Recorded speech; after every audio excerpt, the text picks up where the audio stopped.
Hi, I want to say welcome to everybody who's joined us tonight. I'm Jill Knerr. Lisa Harger and I are hosting tonight's Step Into Your Power Zoom meeting. And our focus is on building trust with the people you meet both online and offline. We are going to be presenting ideas that have worked for us in connecting with others to expand our networks in support of our businesses. So as we go through this presentation, we want people to comment and chat in the chat room, and we will try and make this as interactive as possible or follow up at the end of the presentation on any questions or comments you guys have. Our first slide covers getting outside your comfort zone and making new friends. You know, we all start with our friends and family or warm market. We start these businesses and we think, well, we have lots of friends. We have lots of sisters. We have lots of cousins. But as we all know, it doesn't really sustain a business to reach out to only your family. And, you know, some people aren't comfortable getting outside that realm and proactively seeking new networks.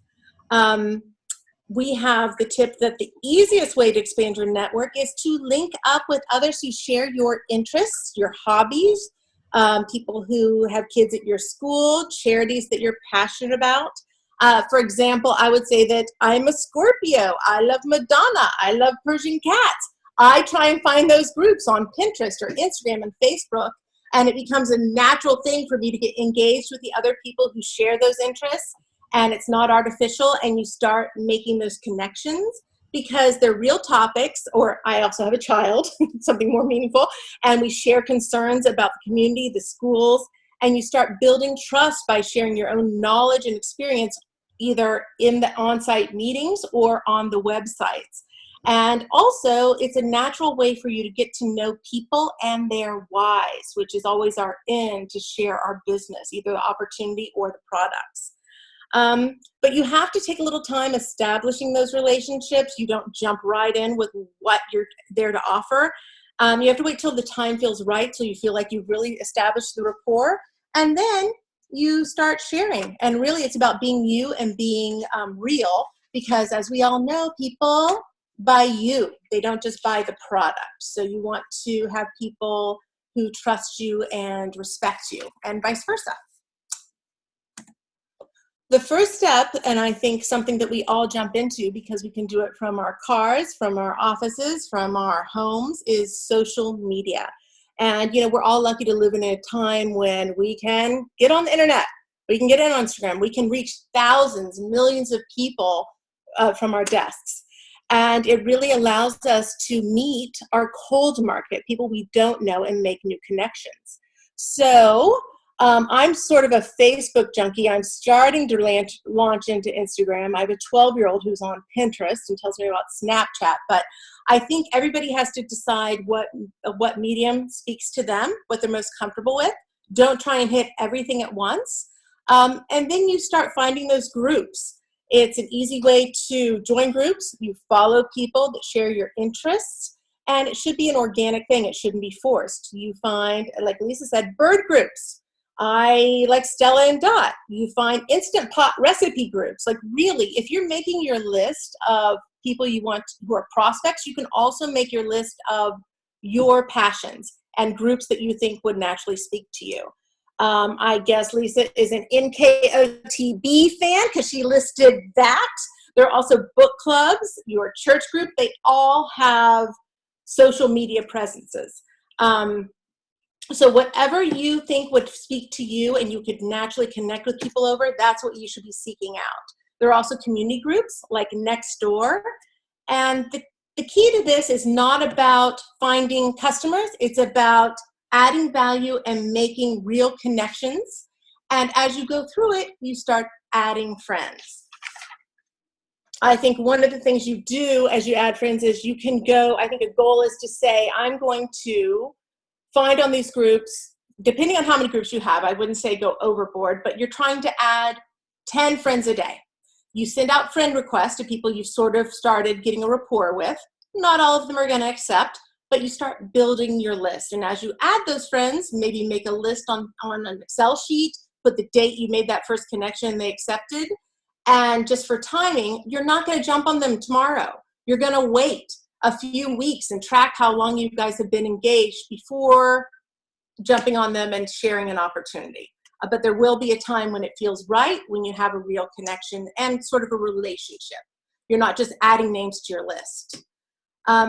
The next step is how to transition from virtual to in-person relationships and to take it to the next level. So you've made all these friends online. You have all these followers. You have people you're interacting with on a daily basis. We wanted to share real-life strategies for making the transition from online to in-person relationships. You'll see some actual tactics here, and it's really all about the mindset. You have to be thinking proactively about opportunities that will lead to meetings, to connections. If you're traveling out of town and you know that you're going to Milwaukee and you have 2 or 3 people you're connecting with that are in Milwaukee, you say, hey, I'm going to be there. How can we meet up? You also follow what they're doing. If they're coming to Maryland for a conference or for a vacation, you say, hey, you're in my neck of the woods. It'd be awesome to have coffee. You are constantly looking. It's sort of a full-time job to keep track of where you're going, who you can meet up with, and vice versa. But you just really want to be on the lookout for in-person events, even for your social media groups. And you can go on LinkedIn, Twitter, Facebook. You're going to find posts that pop up of opportunities to get out there and meet people. Even people that are totally you haven't connected before, there are always in-person opportunities. I have to unmute myself. So it's a struggle for me sometimes to meet people in person. Like I get kind of shy. But as Erica says, I'm in network marketing now. I have to talk to people. So that means when I'm standing next to the blonde lady who I see on the bus every day, I'm going to strike up a conversation, which I did this week. So I could say with integrity that I have done this more than once. By the way, my friend Kathy also uses Isagenix and we met on the bus. So this is one way that you can meet people. Another one that I like is Moms Run This Town. They have an online presence, usually local. They have groups on Facebook, but then they also meet to do runs. And like one of my friends is a coach for Girls Run This Town. We talk about kids. You can do the PTA or whatever your kids are doing. I don't have kids, but I take classes. I'm in sewing and cooking classes, and I meet people that way. I also have become a beach house guest. And so whenever I go to become a guest at the beach house, I bring all my Isagenix stuff and I put it in the kitchen, and it opens up conversation. And I think Shelly actually got to meet and talk to several people at her ski house like this. So just another idea. Charity work. I'm actually co-chairing the Walk to Cure Arthritis next year. And so I'm hoping that we do a big table and we make a big presence, and I get to talk to people every month. We're having meetings, and of course it'll accelerate. But things are exciting. So clubs, I didn't know this. There's a green egg club for people who are really into grilling on their green eggs. There's a club for everything. People go to the pool with their kids. And you know, it's twofold, right? So I'm an admin for my Facebook group, but I meet these people in real life and I become friends with them on Facebook. I am friends with Facebook with the librarian who said to me the other day, so how do you feel about your shake? I'm like, let me tell you how I feel about my shake. So it's in person and it's also electronic depending on what works for you. But the main point is to make real connections with people. I think we can go to the next slide. Jill, thank you. Something that I wanted to talk about was how easy it was to find networking groups once I started looking for them. I think I started when we started the second session of the 365 Club. And I don't know if it's the universe or the magic of Google search engines or what, but all of these opportunities started presenting themselves to me once I started looking for them. And HeartLink is something that one of my friends, I have a cleanser who's also a Pampered Chef rep. And then she introduced me to people within her group, her networking group, and then they started bringing me to HeartLink. Magically, I found Businesses Who Brunch, which is an organization designed for networking in Alexandria, and it's in person and online. Shaper, which is actually the center picture that you see, that is a screenshot from my phone. And this is a networking app that is based both on proximity and links to your LinkedIn profile. And so you kind of put in the things that are of interest to you, and then it connects people who are closer to you that you might want to talk to. I also learned that there are like lectures at the library. If you want to go and make presentations here in Alexandria, you can do that. Ooh, sorry. So, these are things that I just happened to find when I started looking for them. And they're in addition to the things that you already know about, like the BNA and the Chamber of Commerce, etc. So just open it up, and these things will find you the same way that they did me. It seriously is like magic to me.